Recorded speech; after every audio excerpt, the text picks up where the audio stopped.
Hi there and welcome back to my channel. My name is Dagny. I'm a New York City based Argentine tango dancer, teacher, and performer. And in today's video, I'm going to talk about a few things that I do throughout the day in order to relieve some pain that I may have from an injury due to dance. My first tip is a little bit of a princess move. I do not carry heavy things if I'm really feeling any major ankle or knee pains. This is to avoid putting more stress onto the joints. Sometimes if you have to lift up something and you don't lift it up right, you could injure that site even more. I definitely feel in my ankle and my knee if I have to pick up something heavy, a little bit of pressure on the joint. So if I can avoid it, I really try to figure out either another way to move the object or just not move it at all. And that way I'm not stressing out the joints even more.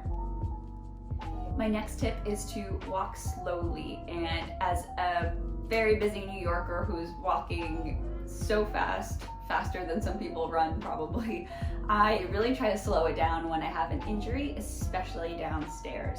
I do not play when it comes to the metal grates outside. It's not worth it for me to catch that train if I'm tumbling down the stairs. And so going slowly and making sure that I'm going in proper alignment down the stairs and that I'm not sort of twisting my knee inward and everything's aligned is really helpful for me to make sure that I'm preserving the correct alignment when I'm going up or down the stairs. It's the little repetitive motions that we tend to do that if we're not doing correctly can further exacerbate or cause an injury.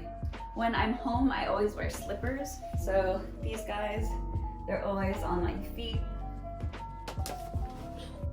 I enjoy having the extra layer of cushion under my feet. It gives me a little bit more of a bounce, and I just don't like having cold feet. My feet are very sensitive as a dancer. In this next tip, I'm going to combine icing and elevating. A friend of mine got me these amazing slippers.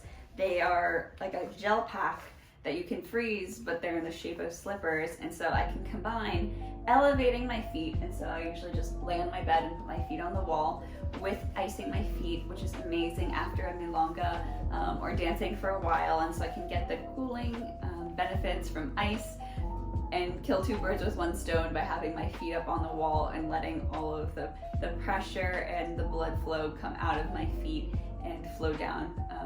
I find that it helps with swelling and relieving some of the tension in my feet and in my knees and giving the legs a little bit of a break after carrying me for hours and hours.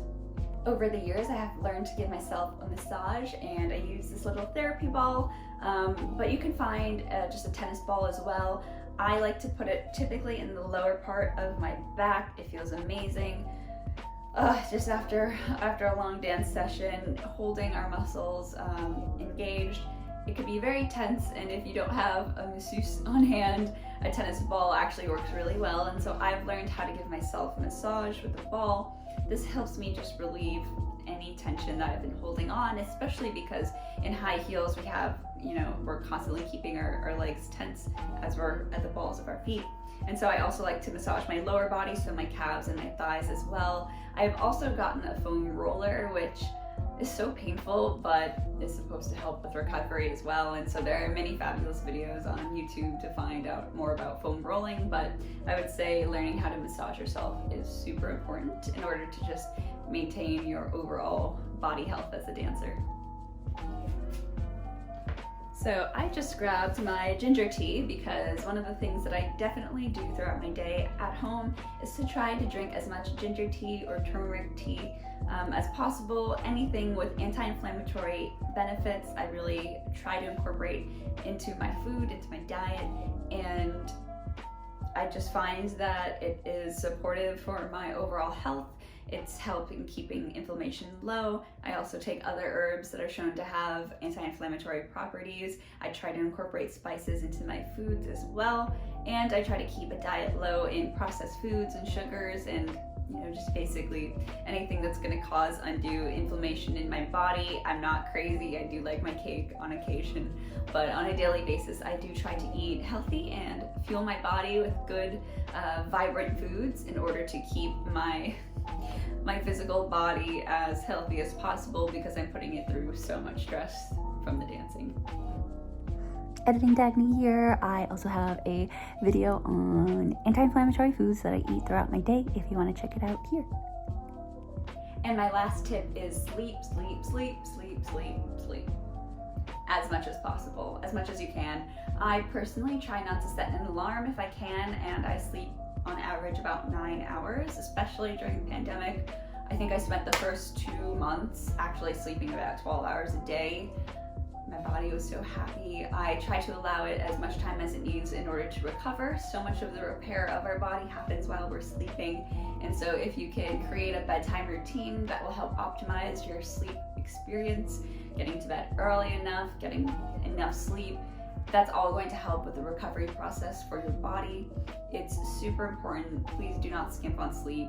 And finding a good schedule for you will make a world of difference. And there we have it. I hope you found these tips helpful. If you did, don't forget to check out my last video where I talk about some things that I do inside of a dance studio in order to make my body more comfortable when I'm dancing with an injury, even though I should probably be resting it. But some things that make it bearable in order to continue dancing. Yeah. Don't forget to subscribe so you don't miss future videos, and I'll see you next time. Bye.